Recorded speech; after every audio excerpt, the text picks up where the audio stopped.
बड़ी खबर इस वक्त आ रही है। बिहार विधान परिषद के नतीजों पर इठला रही बीजेपी को शत्रुघ्न सिन्हा ने नसीहत दी है। शत्रुघ्न सिन्हा ने कहा है कि विधान परिषद के नतीजे किसी भी पार्टी के पक्ष में नहीं गए हैं, इसलिए इन नतीजों पर किसी को इतराने की जरूरत नहीं है। पार्टी को बिहारी बाबू की ये सीख तब याद आई है जब बीजेपी के कई बड़े नेता विधान परिषद चुनाव में पार्टी की जीत को विधानसभा चुनाव के सेमीफाइनल की जीत बता चुके हैं।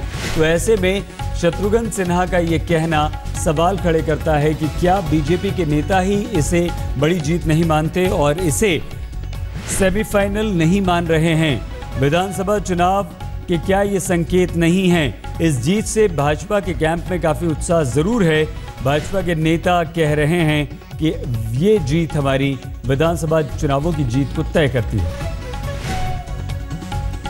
इन चीजों पे बहुत ज्यादा इनका जिक्र करना या इन पे बहुत इतराने की आवश्यकता नहीं है। और ये तो सही मायनों में तो ये चुनाव किसी के पक्ष में नहीं गया, लेकिन ये चुनाव जो है आम जनता का चुनाव नहीं है। और जो वो चुनाव होगा जनरल इलेक्शन जिसे कहते हैं, असेंबली इलेक्शन जिसे कहते हैं, वो बात ही कुछ और होती है। यहाँ तो मैंने कहा ना, कई कारण होते हैं, कुछ और कारणों से भी लोग जीत जाते हैं या उन्हें जिताया जाता है।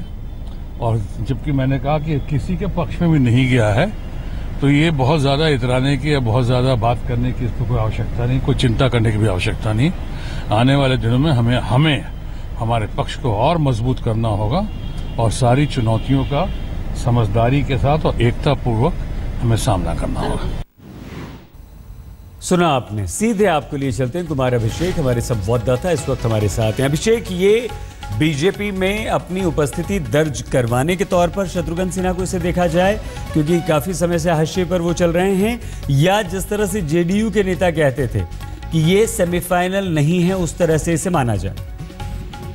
अभिषेक, बीजेपी का जो वक्त खुशी का दोबारा है, उसमें होने जैसा ये एक बयान, जिस तरीके से बीजेपी ने इसको अपनी जीत के तौर पर सेमीफाइनल के तौर पर प्रोजेक्ट किया और जिस तरीके से शत्रुघ्न सिन्हा ने बयान दिया, इतराने की जरूरत नहीं है, ये जीत कोई आम जनता का चुनाव नहीं है। ऐसे में जिस जीत को बीजेपी अपने एडवांटेज में बदलना चाहती थी, जिस मनोवैज्ञानिक लीड की वो बातें कर रही थी, कहीं ना कहीं उसमें एक तरीके से ये पिन मारने वाली बात हमेशा बात रहा। और इस वक्त चुनाव का माहौल, इससे पहले भी उन्होंने। अभिषेक, आपकी आवाज ठीक से नहीं आ पा रही है। हम आगे आपसे बातचीत करेंगे। कुमार अभिषेक हमारे साथ हैं, लेकिन उनसे संपर्क हमारा नहीं हो पा रहा है। शत्रुघ्न सिन्हा ने पार्टी को नसीहत दी है कि इन नतीजों से इतराने की जरूरत नहीं है। बिहार में हाल ही में विधान परिषद के चुनाव हुए, जिसमें भारतीय जनता पार्टी को अच्छी खासी सफलता मिली। 24 में से 11 पर बीजेपी को जीत मिली है और लोक जनशक्ति पार्टी यानी कि रामविलास पासवान की बीजेपी की सहयोगी को 1 सीट मिली। कुल 12 सीटें। जेडीयू के नेता श्याम रजक जी इस वक्त हमारे साथ हैं। रजक साहब, शत्रुघ्न सिन्हा अपनी पार्टी पर सवाल उठाते हैं और कहते हैं कि इतराने की जरूरत नहीं है। आपको लगता है कि ये नतीजे विधान परिषद के अलग होंगे और विधानसभा के नतीजे इससे अलग होंगे, इसलिए शत्रुघ्न सिन्हा ये बात कर रहे हैं? देखिए, मैं पहले भी कहते रहा हूँ कि भारतीय जनता पार्टी सिर्फ बोलने में काम करती, काम में कोई विश्वास नहीं करती। और उनके जो नेता हैं शत्रुघ्न सिन्हा जी, वो कोई गलत नहीं बात बोले, उन्होंने तो सही बात को संकेत दिया है। और बराबर बिहार की अपेक्षा भारतीय जनता पार्टी ने किया। ये चुनाव आम चुनाव नहीं है, ये चुनाव तो सिर्फ व्यवस्था और जो मैनेजमेंट के आधार पर लोग लड़ते हैं और जनप्रतिनिधि जो कहते क्या करते हैं सब आप लोग नहीं। अगर मैनेजमेंट के हिसाब से लड़ते हैं रजक साहब, तो आपको तो सिर्फ 5 सीटें मिली। क्या आप मैनेज भी नहीं, आपका मैनेजमेंट भी अच्छा नहीं है, आप ये कहना चाह रहे हैं? मैं कह रहा हूँ कि पार्टी नहीं लड़ती है, व्यक्ति लड़ता है। और जो कैंडिडेट रहते हैं वो लड़ते हैं। पार्टी का इसमें जो सिंपैथाइजर होते हैं, जो वोटर होते हैं, वो पार्टी के नहीं होते हैं। इसमें जो होता है हर व्यक्ति अपने स्तर। ठीक है, वो नहीं, आम जनता सीधे नहीं जुड़ी होती है रजक साहब, लेकिन जनता के प्रतिनिधि ही तो चुनते हैं, वोट देते हैं।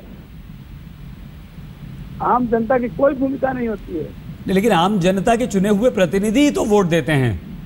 अब आप जानते भी अनजान बन रहे हैं कि कौन प्रतिनिधि कैसे कैसे इसका होता है, धन बल ये सारी चीजों का उसमें उपयोग होता है। इसमें हम लोग इन चीजों से हमारा कोई सरोकार नहीं। तो आप क्यों नहीं जीत पाए? आप 24 में से 5 पर क्यों सिमट गए? 5 सीटें ही आपको क्यों मिली? श्याम जी, आपको क्या हिसाब दें? ये जनता से पूछिए, शत्रुघ्न सिन्हा ने क्या कहा उसको आप तरह से, आपके लिए भी है ये सबक। तो आप लोग इस बात को कह रहे हैं कि आपके लिए भी सबक शत्रुघ्न सिन्हा ने कहा है, सिर्फ बीजेपी के लिए नहीं कहा है। आपको भी जो समीक्षा कर रहे हैं, जरा इन चीजों की समीक्षा ईमानदारी से कीजिए। नहीं आप हमें समझा दीजिए। श्याम जी, आप हमें समझा दीजिए, क्या आपको लगता है कि आप संतुष्ट हैं? 5 सीटें आ गई तो संतुष्ट हैं आप? बिल्कुल, आपको कोई फर्क नहीं पड़ता, जेडीयू को कोई फर्क नहीं पड़ता? पढ़ने से कोई इतराने की जरूरत नहीं, और ये पार्टी लेवल पर नहीं रखते। इस पर लालू जी भी बड़े खुल करके कहा है, आप सब कुछ समझ है। और आप लोग भी गाहे बगाहे जब भी लिखते हैं, पढ़ते हैं, बोलते हैं, यही बात कहते हैं कि इसका किस तरह से प्रबंधन होता है और किस तरह से। ठीक है श्याम जी, अगर 11 सीटें जीतकर और रामविलास पासवान को मिला लिया जाए तो 12 सीटें जीतकर अगर बीजेपी को इतराने की जरूरत नहीं है तो क्या 5 सीटें? नहीं सर, सवाल तो सुन लीजिए श्याम जी। घमंड में रहे श्याम जी, सवाल तो सुन लीजिए। मोबाइल बढ़ा करके रहे, मेरी शुभकामना है कि वो और मन बढ़ा ले। नहीं, इसका हम आपसे पूछना ही चाह रहे हैं, इसका मतलब ये हुआ कि 5 सीटें जीतकर आपको चिंता करने की जरूरत भी नहीं है, आप ये कहना चाह रहे हैं? नहीं, इसमें कोई चिंता की जरूरत नहीं है, और उनको जितना मन बढ़ाना है, जितना इतराना है, वो इतरा ले। बहुत धन्यवाद, छुट्टी होगी वो इतराएंगे। बहुत धन्यवाद श्याम रजक हमारे साथ थे और वो ये कह रहे हैं